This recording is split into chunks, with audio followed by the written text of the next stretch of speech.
বহুতি রাজনীতি থেকে আপনারা বলছেন না স্যার, এবং আওয়ামী লীগের সাধারণ সদস্য পদ থেকে বহুতি রাজনীতি থেকে একেবারে অব্যাহতি নিলাম। আওয়ামী লীগের সাধারণ সদস্য পদ থেকেও অব্যাহতি নিলাম।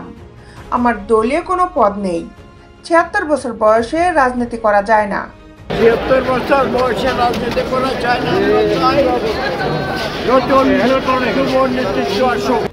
কাঠগড়া থেকে নামার সময় সাবেক শিল্প প্রতিমন্ত্রী কামাল আহমেদ মজুমদার কান্নাজড়িত কণ্ঠে সাংবাদিকদের উদ্দেশ্যে এভাবেই বলতে থাকেন।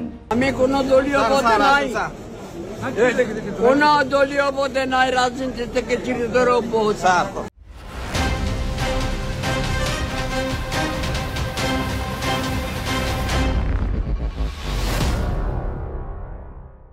বিস্তারিত নিয়ে আপনাদের সাথে আছি আমি শামিমা সুলতানা, জাস্টিস টেলিভিশন।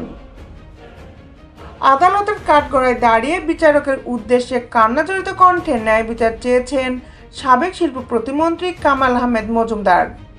এ সময় তিনি আর আওয়ামী লীগের রাজনীতি করবেন না বলেও জানান। রাজনীতি করব না, কারাগার থেকে রাজনীতি আর করব না। গতকাল সোমবার সকাল 10টার দিকে কাফরুল থানার হত্যা মামলায় গ্রেপ্তার দেখানোর জন্য তাকে ঢাকার চিফ মেট্রোপলিটন ম্যাজিস্ট্রেট আদালতে তোলা হয়। এদিন আদালতে তোলার পর কাঠগড়ায় রাখা হয় তাকে। এরপর সকাল 10টা 7 মিনিটে বিচারক এজলাসে আসেন। এরপর বিচারকের উদ্দেশ্যে কান্নাজড়িত কণ্ঠে কামাল আহমেদ মজুমদার বলেন, আমার বয়স ৭৬ বছর। আমি ডায়াবেটিক্সের রোগী। চোখের ৭০% নষ্ট হয়ে গেছে।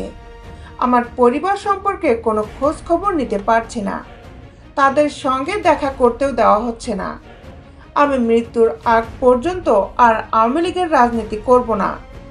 আমি আওয়ামী লীগের কোনো পদে নেই। প্রাথমিক সদস্য পদ থেকেও পদত্যাগ করলাম।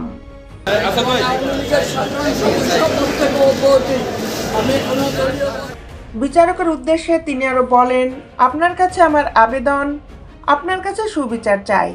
একের পর এক মামলা দিয়ে আমাকে অত্যাচার করা হচ্ছে। এখন আমার নাতিপুতিদের নিয়ে খেলা করার সময়, কিন্তু জেলখানায় অত্যাচার করা হচ্ছে আমার উপর। এখন আল্লাহকে ডাকা ছাড়া আর কোনো উপায় নেই। কারা কর্তৃপক্ষ আমাকে ডিজিটাল কোরআন ও ডায়াবেটিক্স মাপার যন্ত্রটাও দিচ্ছে না। বিচারকের কাছে তিনি অনুরোধ করেন আমাকে ডিজিটাল কোরআন, ডায়াবেটিক্সের ঔষধ এবং ডায়াবেটিক্স মাপার যন্ত্র দেওয়া হোক। এরপর শুরু হয় আসামিদের গ্রেপ্তার দেখানোর আবেদনের উপর শুনানি। এ সময় বৈষম্য বিরোধী ছাত্র আন্দোলন কেন্দ্রিক কাফরুল থানার এক হত্যা মামলার শেখ হাসিনার সাবেক উপদেষ্টা সালমান এফ রহমান ও শিল্প প্রতিমন্ত্রী কামাল আহমেদ মজুমদার সহ 6 জনকে গ্রেপ্তার দেখানোর আবেদন মঞ্জুর করেন আদালত। গ্রেপ্তার দেখানো অন্যরা হলেন সাবেক আইনমন্ত্রী আনিসুল হক, সাবেক খাদ্যমন্ত্রী কামরুল ইসলাম, পুলিশের সাবেক আইজিপি চৌধুরী আব্দুল আল মামুন ও অপর সাবেক আইজিপি একেএম শহীদুল হক। ঢাকার মেট্রোপলিটন ম্যাজিস্ট্রেট পার্থভদ্র তাদের গ্রেপ্তার দেখানোর আদেশ দেন। এরপর কাঠগড়া থেকে নামার সময় সাবেক শিল্প প্রতিমন্ত্রী কামাল আহমেদ মজুমদার সাংবাদিকদের উদ্দেশ্য করে বলেন, রাজনীতি থেকে একেবারেই অব্যাহতি। আওয়ামী লীগের সাধারণ সদস্য পদ থেকেও অব্যাহতি নিলাম। আমার দলীয় কোনো পদ নেই। ৭৬ বছর বয়সে রাজনীতি করা যায় না। উল্লেখ্য, গত 19 অক্টোবর দিবাগত রাত 12:30টার দিকে রাজধানীর গুলশানের একটি বাসা থেকে কামাল আহমেদ মজুমদারকে গ্রেপ্তার করা হয়। এরপর থেকে বিভিন্ন হত্যা ও হত্যা চেষ্টা মামলায় তাকে গ্রেপ্তার দেখানো হয়েছে। দেশ বিদেশের আপডেট নিউজ পেতে আমাদের সাথেই থাকুন। Justice television, Dhaka.